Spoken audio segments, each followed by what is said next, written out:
Assalamualaikum warahmatullahi wabarakatuh. Kembali bersama saya Suwanto di channel Suwanto Al-Jafi.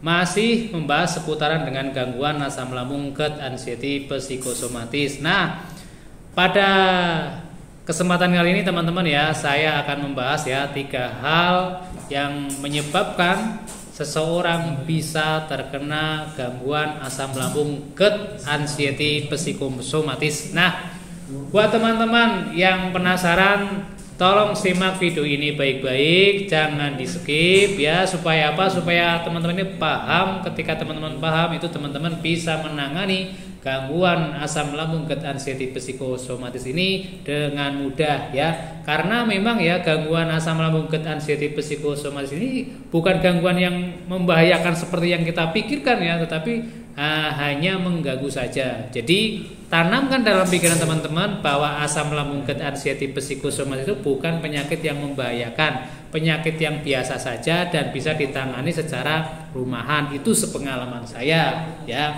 Walaupun waktu mengalami dulu saya juga sama ya, ketakutan dan berpikir macam-macam.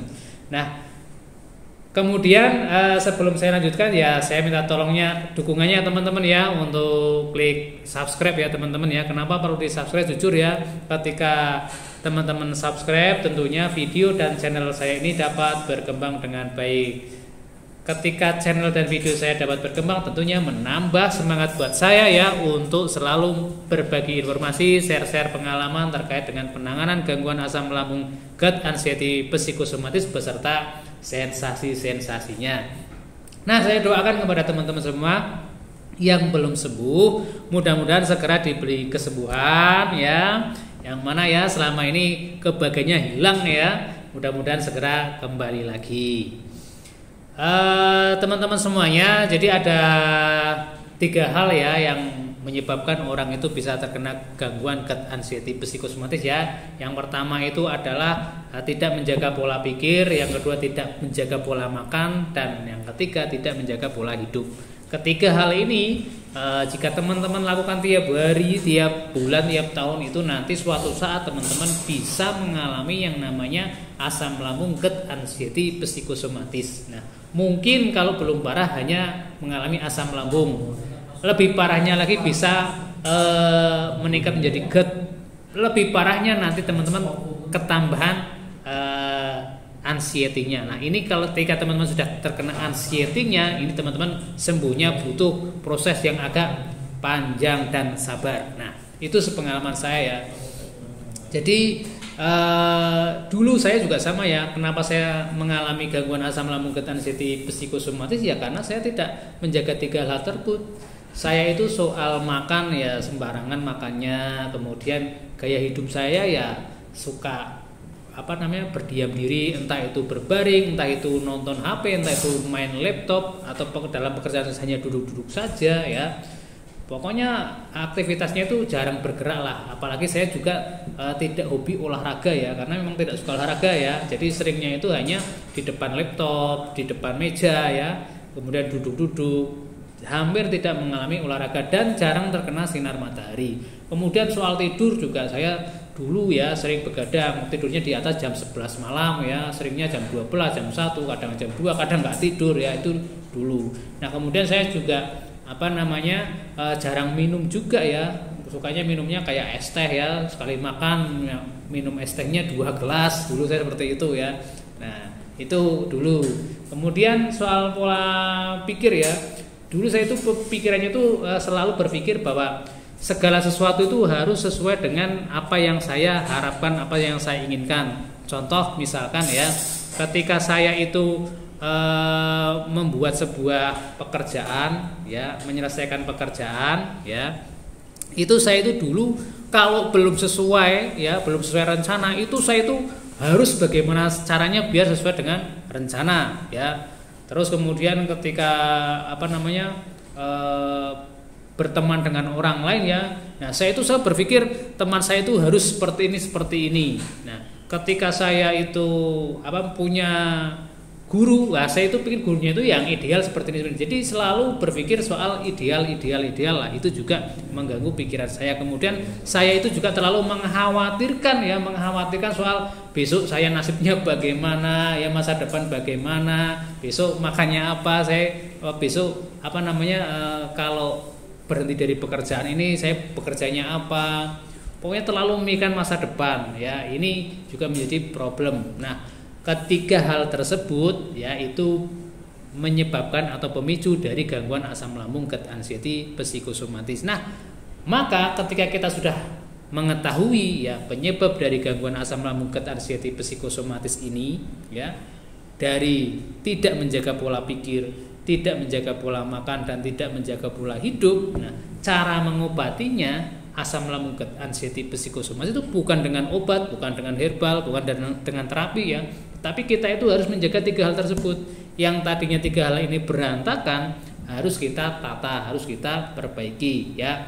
Jadi yang perlu kita lakukan adalah kita harus menjaga ya pola pikir kita yang positif. Jadi berpikirlah yang positif, nggak usah suudzon dengan orang, nggak usah dendam dengan seorang, nggak usah berprasangka buruk dengan seorang, selalu berpikir positif ya, lakukan kebaikan ya, selalu bahagia, senyum. Jadi melakukan apapun itu harus dinikmati ya, disenangi. Jangan nggak usah menuntut kesempurnaan. Di dunia ini nggak ada yang sempurna ya teman-teman ya. Jadi kalau teman-teman menuntut sempurna nanti jadi tekanan batin buat teman-teman, itu menjadi salah satu pemicu dari gangguan ini. Itu ya. Jadi pokoknya pikirannya itu harus hal yang positif aja, yang rileks aja, yang menyenangkan aja ya. Termasuk jangan terlalu memikirkan akhirat ya, walaupun akhirat itu penting juga ya. Soalnya saya dulu juga pengalamannya juga gitu ya.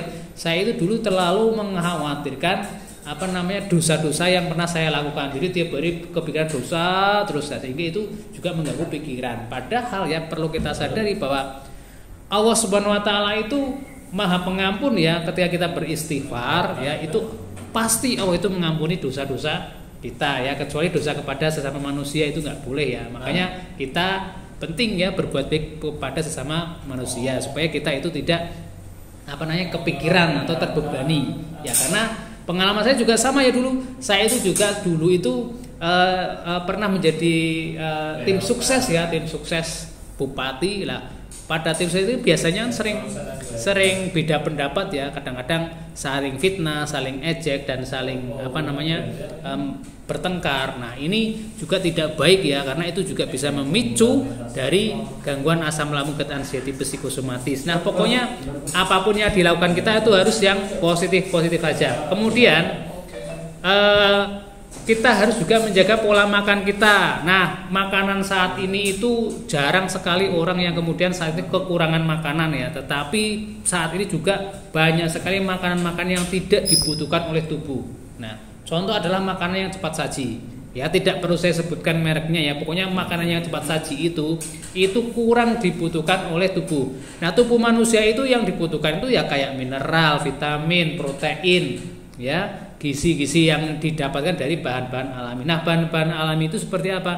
Bahan alami itu ciri-cirinya biasanya ya tidak diiklankan ya, orang no iklane. Kemudian yang kedua adalah mudah busuk ya, mudah busuk.